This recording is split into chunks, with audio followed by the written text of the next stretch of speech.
It is April 19. One bullet for Kalashnikov costs about 50 cents. You can buy 2 bullets for $1. Theoretically, that's 2 lives. $1 equals minus 2 lives.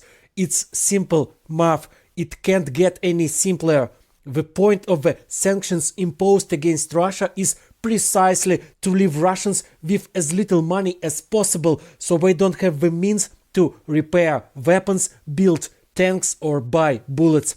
When the so-called Russian opposition starts complaining that the average people are suffering because of the sanctions and that's why they should be lifted, they are playing into the Kremlin's hands. You can't take money only from the state and leave the money for the people. That's not how it works. The state's money is the taxes people pay, and the less money they have, the fewer taxes they pay, and the less their state can buy tanks and bullets. Those who call for the lifting or easing of sanctions are either fools who don't understand where the state's money comes from, or they are working for Putin, pretending to be his enemies.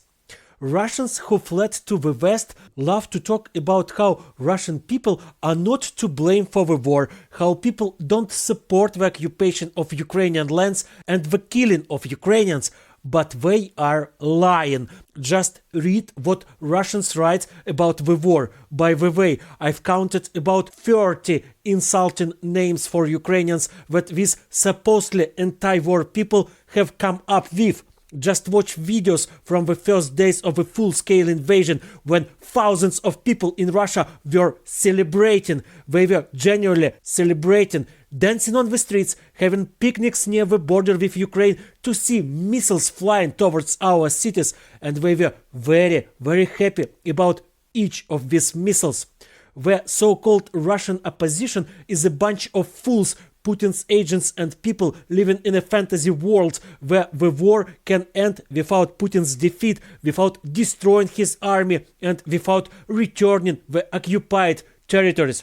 Let me remind you once again that for $1 you can buy 2 bullets for an AK that can kill 2 Ukrainians, and we need to make sure that Russia does not have that dollar, so it cannot even buy those 2 bullets, because if Russia has even $1 less, it will spend it not on bread for the old person, not on a school notebook for a child, but on war, because killing Ukrainians rather than caring for its citizens, it's the only purpose of Russia's existence now. There's nothing else.